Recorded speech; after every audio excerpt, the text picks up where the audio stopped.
Hola a todos, hoy vamos a ver el tema de la artrología, también conocida como sindesmología. Y esta es la ciencia que va a estudiar lo que son las articulaciones.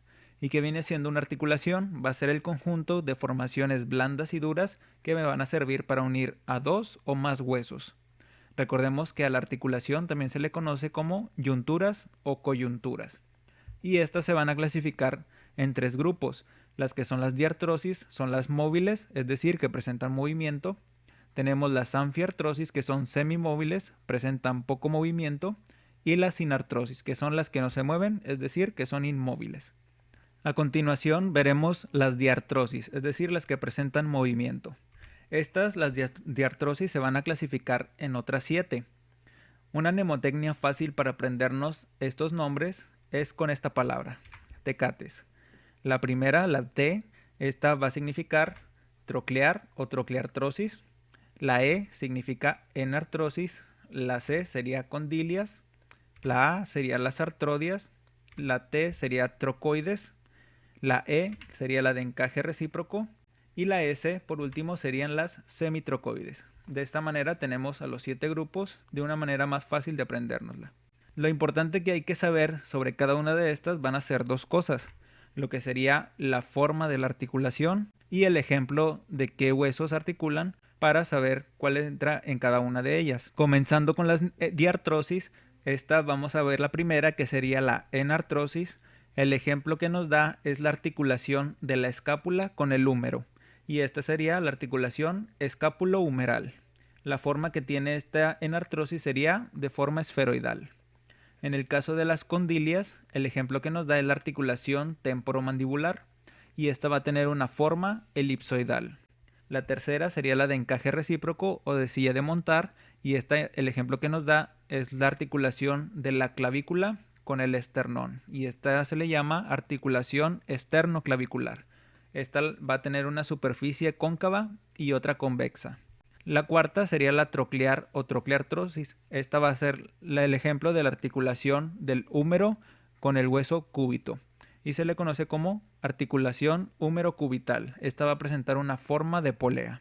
Las siguientes de las diartrosis, vamos con la quinta, que sería la trocoides. El ejemplo que nos da sería la articulación atloido-odontoidea, es decir, del atlas con la apófisis odontoides del axis, y esta va a tener la forma de segmentos de cilindro. Lo que son las semitrocoides, esta va a ser el ejemplo de la articulación de las apófisis articulares de las vértebras lumbares, es decir, estas estructuras de aquí, que son las apófisis articulares entre sí, y estas van a tener una forma de segmentos de medio cilindro. Y por último, de las diartrosis, la séptima va a ser las artrodias, y el ejemplo que da es la articulación que tienen los huesos del carpo, y estas van a ser una superficie más o menos planas.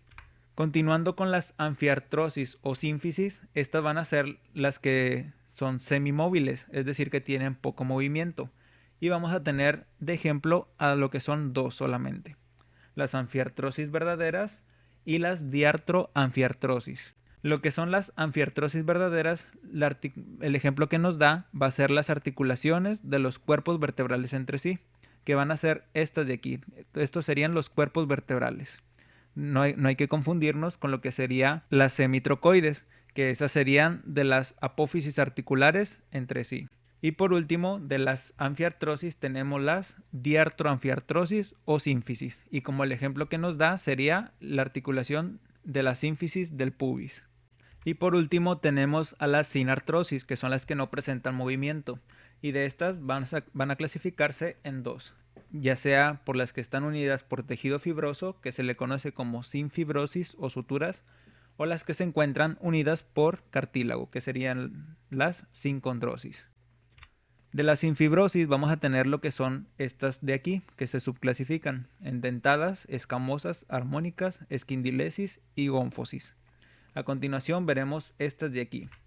Como ejemplo de las suturas dentadas vamos a tener lo que sería la sutura biparietal, es decir, de los bordes superiores de los dos parietales, y la articulación parieto-occipital, es decir, la sutura lambdoidea.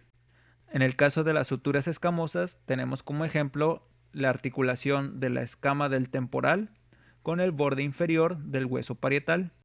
En el caso de las suturas armónicas, aquí tenemos la articulación de los bordes internos de los huesos propios de la nariz o huesos nasales. Este de aquí sería un tipo de sutura armónica. La esquindilesis sería la articulación de las alas del vómer que vemos aquí con la cresta esfenoidal inferior del cuerpo del esfenoides. Este sería una esquindilesis. Y por último, una de las importantes en odontología sería las gónfosis, que sería la articulación alveolo-dentaria, es decir, las raíces de los dientes en los alvéolos dentarios. Y por último, lo que sería la sincondrosis, estas las que se encuentran unidas por cartílago, sería el ejemplo de la articulación de la cara posterior del cuerpo del esfenoides con la cara anterior de la apófisis basilar del occipital. Esta sería un tipo de sincondrosis. Y esto sería todo de la artrología. Si te gustó este video, dale like y suscríbete. Muchas gracias.